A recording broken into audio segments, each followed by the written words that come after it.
Lust is an intoxicating feeling. It's more than curiosity, more than passion. It's primal, ingrained in our DNA, and once it enters your system, it's hard to shake off. You might think lust is just another word for sexual attraction, right? Not exactly. While lust often gets tied to sex, there are many forms of it that go far beyond physical desire.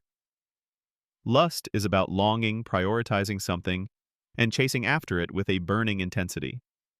And if we can recognize which form of lust drives us, we can start to understand our habits better instead of feeling ashamed of them.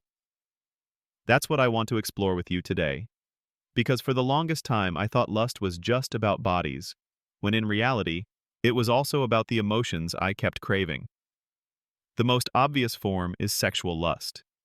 It isn't just the desire for sex, it's the relentless pursuit of sexual gratification, often detached from intimacy or deeper connection. I've seen how this can pull people, myself included at one point, into seeking attention or pleasure with multiple partners, not because we're searching for closeness, but because the longing itself becomes addictive. Over time, that can create hypersexual patterns, sometimes even leading to betrayal or cheating. Then there's emotional lust, which is more subtle but equally consuming. Have you ever found yourself falling in love with the idea of love itself? That was me for years. I would meet someone new and immediately project feelings onto them, not because I knew them deeply, but because I was addicted to the fairy tale rush. Emotional lust makes the feeling the priority, and the person becomes almost secondary. It sounds romantic, but it leaves you cycling through heartbreak when the reality doesn't live up to the fantasy. But lust doesn't stop there. Many of us experience the pull of power lust, the need to be in control, to have our voice heard, to see others as stepping stones toward our goals.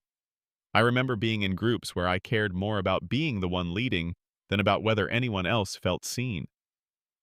Power lust can look like ambition, and sometimes it works in our favor, but unchecked it blinds us to the needs of others. Then there's material lust, the craving for possessions, wealth, and status symbols. For me, it used to be imagining that if I had the perfect apartment, the best clothes, or the newest phone, life would feel whole.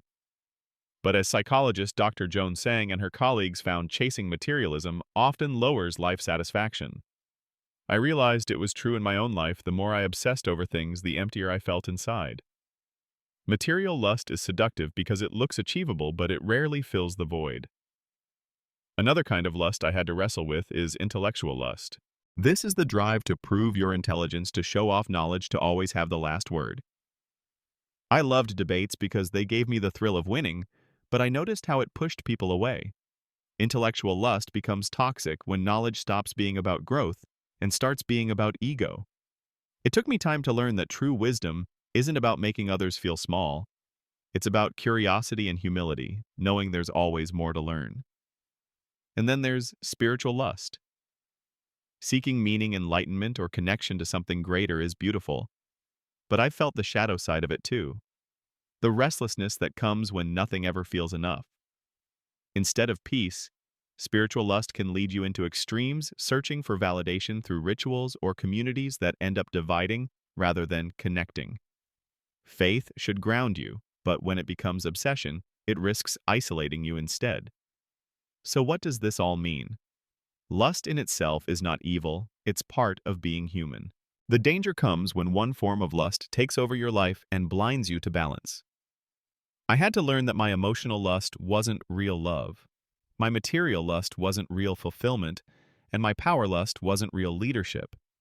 Each form of lust can offer direction, but when it turns into obsession, it leaves no room for relationships, peace, or genuine joy.